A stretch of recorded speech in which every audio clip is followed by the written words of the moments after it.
Hey, what's up everybody? Pete with Auto Repair Tips. Working on the '08 Suburban. Customer's complaint, traction control lights on, misfire, lack of power, and pretty much everything else you can think of. Already got the scanner hooked to it, so let's hop inside and see what we got.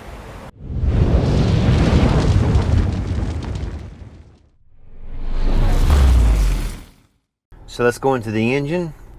Let's go into code menu, display code, diagnostic trouble code, and we have a list of things. First one is a P300, that's a misfire. Then we have a throttle body issue, a throttle body issue, a throttle body issue. So let's start with the first two codes, the misfire and the throttle body. Normally, the first couple of codes are your hard codes. The rest of them kind of seem to fall in line. Let's look at this throttle body first. Let's hit that. Let's hit fix it and see what fix it says. It's a P1516. Replace the throttle body. Customer stations installs. And actually, while I'm sitting here, I can feel it misfiring. So they connected a scan tool, found the code 1516, throttle actually position. They did a visual, it looks like, and they found no issues. Keep reading, it looks like they hooked their scan tool to it and they operate it manually. So let's go ahead and do that. Let's see if I can connect to it and operate it from the computer. So let's go into output controls, and if we look over here we can see it says control engine RPM with the transmission in park. Start the engine, we did it. Hit continue. Let's see if I can make these RPMs go up. Right now we're at 550 and that's exactly where it's sitting at. You can see as I increase it, I'm at about 1,000 right now. If you look over here, you're right at 1,000, so I can control it. That's 1,200. We're at 1,200. We're in closed loop. Mass airflow is 6.9, that's fine. The coolant is 192. Air temperature is 100, a little low. O2 sensors are reading here and switching. Barometric pressure is 30.1, that's fine. This barometric pressure at 30.1 is good for us. I'm in Virginia, but I do know as you go further west, that number is different depending on where you're located at.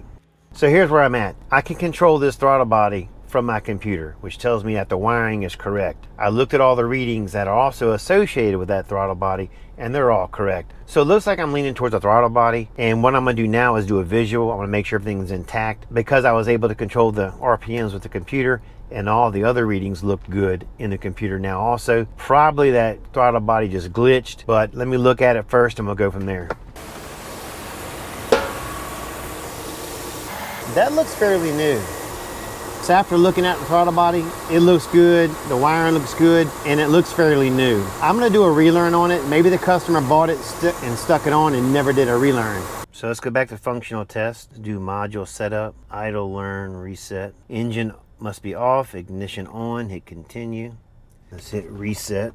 Test is complete, hit exit. So now let's go back to, let's do this. Let's go to our engine. Let's go to clear codes. Yeah, let's clear all the codes. Hit continue. Now go back to code menu, hit display codes. Diagnostic trouble codes, no codes present.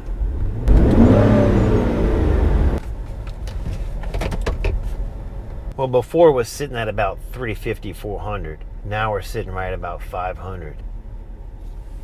Still no codes present. So I called the customer and asked about the throttle body because it looks so new. And he said that they did have a friend put it on. He bought it from, I think, O'Reilly's, but he didn't program it. So I did an idle relearn on it and then took it for a test drive. The check engine light flashed a couple times and I could feel a misfire. So I got it back and put the scanner on it and rechecked the code. And this is all we have now. The only thing we have now is an engine misfire. So let's go back and let's see what cylinder's misfiring. Display data, engine misfire data. So looking at it, at idle, there's no misfire. I'm gonna power brake it. I'm gonna put the car in gear, put my foot on the brake, take it in drive, power brake it, and let's see if I can get it to misfire because I noticed on acceleration, I saw it. Look at number 8 cylinder. So that's gonna be our problem child right there. So I'm gonna pull a schematic and confirm which cylinder's number 8. I'll pull that coil pack out and we'll check the plug in the coil pack. Go to firing order. Diagrams. And this is us right here. All right, so looking at the schematic, it's gonna sit like this. The number 8 cylinder is the last one on the passenger side. All right, so you guys know me by now. If you watch my videos, you know the first thing I'm gonna do is take my test light, hook it to the ground side. I'm gonna start the vehicle and I'm going to run it along the coil pack and the wire to make sure there's no cracks, to eliminate that right off the get-go. I'm hoping it's just a coil pack breaking down.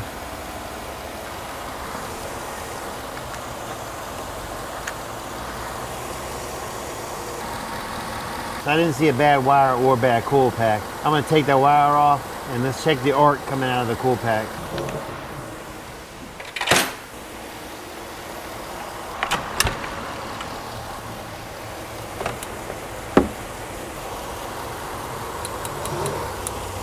So we got a good arc.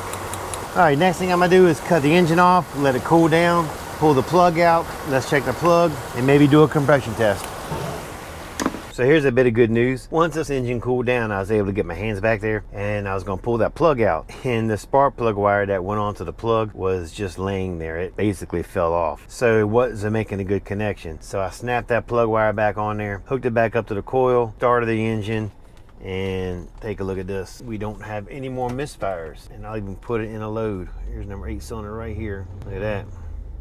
So that just goes to show you, if you're working on your car and you're trying to diagnose a problem, take your time, be thorough about it. It just could be something simple like this car right here, just a loose spark plug wire. All right, guys, that's it for this video. I appreciate you watching. Don't forget to like, subscribe, and leave a comment. Catch you later.